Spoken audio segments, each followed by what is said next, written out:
መረጋጋትና ከራስ ጋር መሆን። ራሳችንን እናዳምጥ። እውነቴን ነው። ቁጭ ብለን እናዳምጥ እንደው ምን እንደሆነ።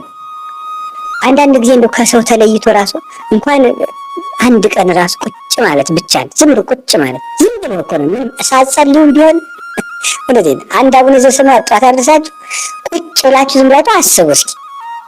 ቆይ እኔ ማን ነኝ? ስሜ ማን ነው? እኔ ምንድን ነኝ? ሰው። እኔ ምንድን ነኝ? ክርስቲያን። አሁን ምን እያደረኩ ነው? እንደዚህ። ትናንትና ምን እያደረኩ ነበር? እንደዚህ። እንደዚህ ሊሆን የቻልኩት በምን ምክንያት?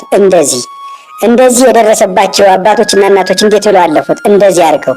አሁን እኔ ማድረግ ያለብኝ እንዴት ነው? እንደዚህ። ይሄን ሳደርግ ለወደፊት የሚገጥመኝ እንቅፋት ምንድን ነው? እንደዚህ። ለዚያም መወስደው መፍትሄ ምንድን ነው? እንደዚህ ብሎ ማሰብ ይፈልጋል። አሁን እኮ ማሰብ የለም። የሚያስብ እኮ ሰው የለም።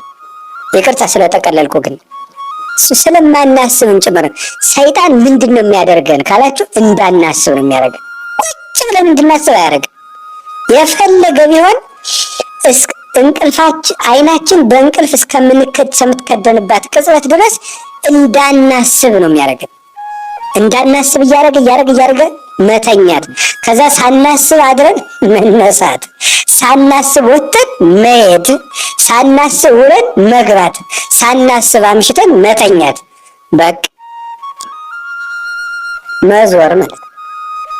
እንደዚህ እንዳይሆን እግዚአብሔር ጠርቶናል። የጠራን ለምንድን ነው ማለት? እኔ ለምንድን ነው የጠራኝ? ለጵጵስና ነው ለክህነት ነው እንዳትሉ ደግሞ። እኔ የጠራን ለምንድን ነው ካላችሁ መንግስቱን ሊያወርሰን ነው የጠራን። የሹመት ዲቁና ጵጵስና ቅስና አይደለም፣ መንግስቱን ሊያወርሰን። ለምን ትጨነቃላችሁ? ጌታ ሆይ መቼ ነው የምታሳካልኝ? መቼ ነው የራሴ ጎጆ የሚኖረኝ? የራሴ መጠለያ የሚኖረኝ? አከራዮቼ እኮ ጨቅጭቀው ገደሉኝ። አንዱ የሚበላው አጥቶ አስፋልት ላይ ያድራል፣ ረሃብ መሮታል። አንተ ደግሞ ለቤት ኪራይ የምከፍለው እያለ የአከራይዋ ጠባይ ነው የመረረ። ወይ ጥጋብ! ይሄ እንደው እናቱ የሞተችበትና ገበያ ሄደችበት እኩል ያለቅሳል። እውነት ነው። አከራይ የሚጨቀጭቅ ይመስለኛል። አልፎ አከራይ ይጨቀጭቃሉ። ደሞዝ እያጣሩ ይጨምራሉ፣ ሲወደድ ይጨምራሉ።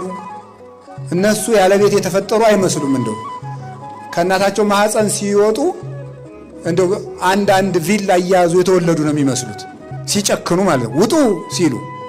እናንተም ተው፣ በሕግ አምላክ ታረሙ፣ በመምህር አምላክ ቤት እግዚአብሔር ነው። ሰው ድሃ አታሰቃዩ። እውነቴን ነው። ተዛዝነን ዘመኑን እንለፈው።